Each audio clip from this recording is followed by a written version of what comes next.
সোণোৱাল কছাৰীসকলৰ বিশেষ পৰম্পৰাত আছো এই হৈছে বহুৱা নৃত্য বিশেষ পৰম্পৰা ডিব্ৰুগড়ৰ এয়া ভ্ৰমণত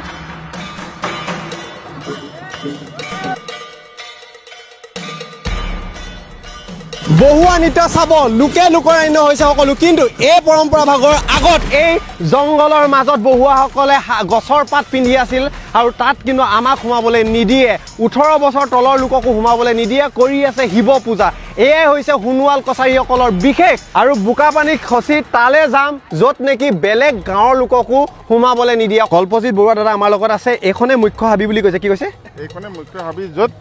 আপোনাৰ বহুৱা সজোৱা হয় আৰু এই হাবিত বেলেগে যাতে বেলেগ গাঁৱৰ লোক লগতে 18 বছৰৰ তলৰ লোক যাতে নোসোমায় তেখেতলোকে সিকিউৰিটি হিচাপে ধনুকাৰ লৈ আছে আৰু এখেতে ইয়াত হাজিৰ হৈ থাকিব আৰু যদি কোনোবা আহে তেতিয়া আপুনি গুলিয়াই দিব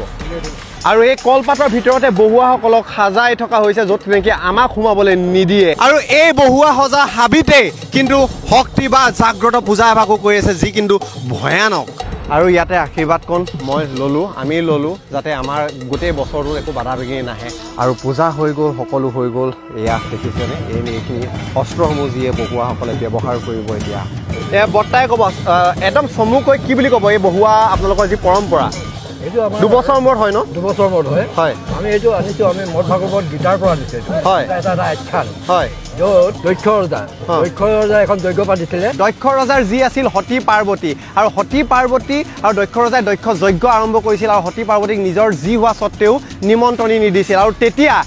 কি কৰিছিল শিৱয়ে গম পাই অনুচৰবিলাক আচলতে বেয়া মানুহবিলাকক লৈ আহি দক্ষ যজ্ঞ ভংগ কৰিছিল আৰু দক্ষ ৰজাৰ শিৰচ্ছেদ কৰি দিছিল তাৰপিছত দক্ষ ৰজাৰ ৰাণীয়ে কি কৰিছিল খুব প্ৰাৰ্থনা কৰিছিল যে মহাদেৱ শিৱ আপোনালোকে মোক তেখেতৰ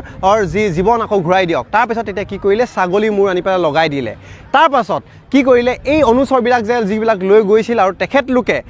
এই দক্ষ ৰজা আৰু ৰাণীক উপলুঙা কৰিবলৈ বহুৱা নৃত্য প্ৰদৰ্শন কৰে আৰু সেয়াই আজি প্ৰতিফলিত হৈছে চাওক মানুহৰ সমাগম হৈ গ'ল এয়াই নহয় অকল এয়াই নহয় এইফালেও হৈ গ'ল মানুহৰ সমাগম কাৰণ এইফালৰ এই হাবিখনৰ পৰাই ওলাব বহুৱাসকল কাহিনী বেলেগ জনাই আছোঁ সকলো কথা হৈছে যে 120 খিলামান কলপাত পৰিধান কৰে ৰজা আৰু ৰাণীয়ে ৰজা হৈছে দক্ষ ৰজা আৰু দক্ষ ৰাণী ইয়েছ বাকী চাৰিওপিনে কলা কলা হৈ আহিব অনুচৰসকল শিৱৰ অনুচৰ যিসকল হৈছে প্ৰেতাত্মা ভূত বুজিলে আৰু সেই পথাৰখনত গৈ নৃত্য পৰিৱেশন কৰিব হাবিৰ মাজত বিহু হৈ আছে ব্যতিক্ৰমী আৰু গাঁৱৰ পৰা আনে আৰু সেইসকলে তেওঁ সাজিবলৈ কাচিবলৈ বা এই কলপাত পৰিধান কৰিবলৈ বেৰ দি দিলে বহুৱাসকল আহিব উলগ ল'ব সেৱা কৰিব আৰু গোটেই সমগ্ৰ ৰাইজৰ আগত তেখেতলোকে বহুৱা নৃত্য পৰিৱেশন কৰিবলৈ সিখন পথাৰলৈ যাব এয়া চাওক কিমান মানুহ হাজাৰ হাজাৰ মানুহৰ সমাগম দেখিছেনে এইফালে ফিল্ডখনো পূৰা ভৰি পৰিছে আৰু মানুহ পূৰা সমাগম হৈ গৈছে চাওক এইফালে দেখুৱাই দিবলৈ কম বহুত সময়ৰ পৰা অপেক্ষা কৰি আছে কিমান সময় হ'ল 1 ঘণ্টা 2 ঘণ্টা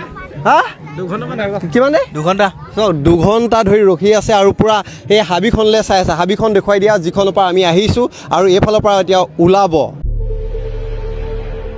ৰঙা কাপোৰ আঁতৰালে আৰু এখেত লোক ওলালে এয়াই বহুৱা নৃত্য যি অসমৰ 4-5খন গাঁৱতেহে বৰ্তমান দেখিবলৈ পোৱা যায়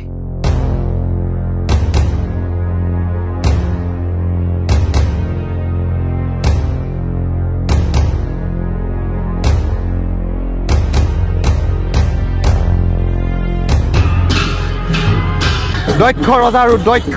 ৰাণী আৰু জনা যায় যে এই পথাৰখনত খেতি কৰিবলৈ আহোঁতেও কোনোবাই যদি অশ্লীল মাত কথা মাতি আহে তেতিয়া কিন্তু খেতি কৰোঁতেও বাধাৰ সৃষ্টি কৰে প্ৰকৃতিয়ে আৰু লগতে যে এই নৃত্য পৰিৱেশনৰ সময়তো যদি কোনোবাই সেই নৃত্য নিজে মানে উপলুঙা কৰি পৰিৱেশন কৰিবলৈ যায় তেখেত কিন্তু মূৰ ঘূৰাইও পৰি যোৱাৰ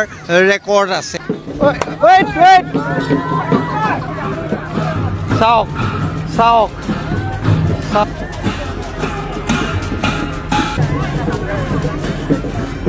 সোণোৱাল কছাৰীসকলৰ বিশেষ পৰম্পৰা এয়াই হৈছে বহুৱা নৃত্য চাওক এয়াই হৈছে বহুৱা নৃত্য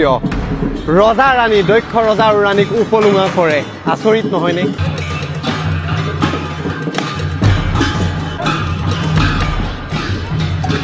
আৰু আহে এখেত লোকো লগে ভাগে যিহেতু বিহুৰ সময়ৰ পৰম্পৰা বিহু থাকিবই লাগিব আৰু এয়াই হৈছে এখেত লোকৰ বিহুৱা দল আৰু বেৰ দি পেলাই পানী খুৱাইছে ৰজা আৰু ৰাণীক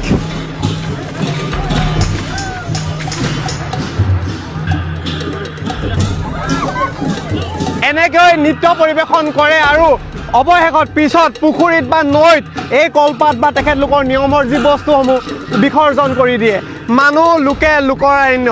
এয়াই হৈছে ডিব্ৰুগড়ৰ ধমলৰ বহুৱা নৃত্যৰ এই পৰম্পৰা কেনেকুৱা পালে ভিডিঅ'টো কমেণ্টত জনাওক যদি ভাল পালে শ্বেয়াৰ কৰি দিয়ক অসমখন যে বাৰেৰহণীয়া কেনেকুৱা কলা কৃষ্টি পৰম্পৰা সংস্কৃতিয়ে পৰিপূৰ্ণ তাকে দেখুৱাই দিয়ক ধন্যবাদ জয় আই অসম বাই বাইদেউক ধন্যবাদ জনাওঁ নিমন্ত্ৰণৰ বাবে ইমান ধুনীয়া অনুষ্ঠানটো পৰিৱেশ মানে চাবলৈ সুযোগখন দিয়াৰ বাবে